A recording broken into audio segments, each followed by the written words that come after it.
When times get really tough, where do we look for hope?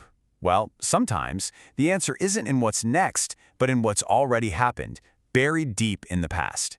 Today, we're diving into how nations reach back into their own history, especially during a crisis, to try and make sense of the present. So, picture this. It's 2014. Greece is right in the middle of one of the worst economic crises you can imagine in post-war Europe. Society feels like it's coming apart at the seams, the future looks incredibly bleak. And then, out of nowhere, an announcement that sends these massive shockwaves through the country. Archaeologists have found something incredible. The media? Well, it absolutely blew up. The excavation at a site called Amphipolis wasn't just some dusty old news story, it was a live, unfolding drama. A 2,500-year-old mystery captivating a nation that was just desperate for a different story to tell. To really get why this was such a massive deal, you have to understand the context. Because see, this wasn't just any old tomb they'd stumbled upon. Almost immediately, speculation started swirling that this site was connected to Alexander the Great. The ultimate symbol of Greek power and glory. He was even voted the greatest Greek by a landslide in a popular TV show. So we're not just talking about a historical figure. For many, he's at the very core of their national identity. And this is where it gets really interesting, right? You've got this incredible contrast. Archaeologists are literally unearthing a golden age of history, while the country is living through financial collapse and social chaos. That tension between a glorious past and a really painful present is exactly where our story takes off. What was happening in Greece wasn't just an exciting dig. No, it was a full-blown phenomenon, and it's something that researchers actually have a name for. It's called a heritage spectacle. Basically, the idea is that history can be packaged up by the media and turned into this kind of national reality show. It's all designed to make people feel proud, feel united, and maybe, just maybe, forget about all their troubles for a little while. So how does something like this actually work? Well, it usually has three key ingredients. First, you create what are called banal fantasies. These are these romantic, hopeful ideas, like the feeling that this ancient tomb could somehow solve all of Greece's modern problems. Second, you present this image of a unified society, giving everyone a shared story to rally behind. And third, officials and experts step in to control the story, to tell everyone what it all really means. Okay, so let's jump back to the Amphipolis case and see how this theory actually played out. This is the heritage spectacle in action. And man, this created a wild contrast.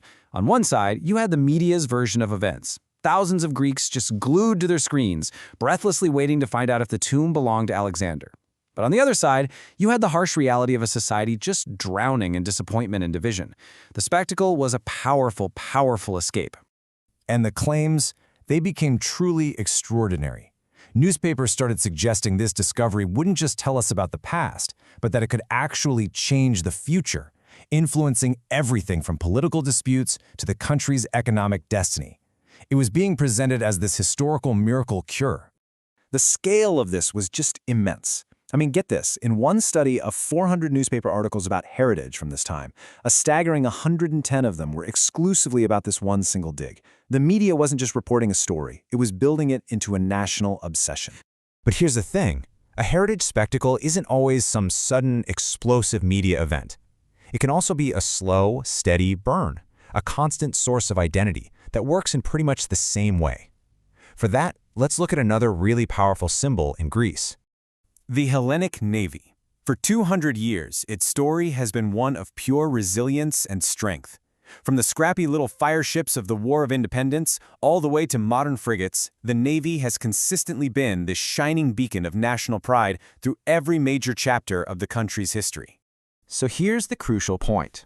While Amphipolis was this sudden, intense spectacle, the story of the Navy is continuous. It's a sustained narrative of strength and sovereignty that serves a really similar purpose. It provides a constant fantasy of unbreakable power and presents a unified society through shared military pride, reinforcing that national identity day after day, year after year. Okay, so what's the big takeaway from all this? Let's bring these two very different examples together to really understand the powerful ways the past is used to shape our present. What we see here is that national heritage isn't just something that sits in a museum collecting dust, it's an active, powerful tool. It can be rolled out as a spectacle to distract and to unify, whether that's a sudden media frenzy like the Amphipolis dig or a long-term enduring symbol of strength like the Hellenic Navy. The bottom line is this: the past is never really past. It's a living resource, one that's constantly being used to define who we are and who we want to be right now. And that really leaves us with a final question to think about.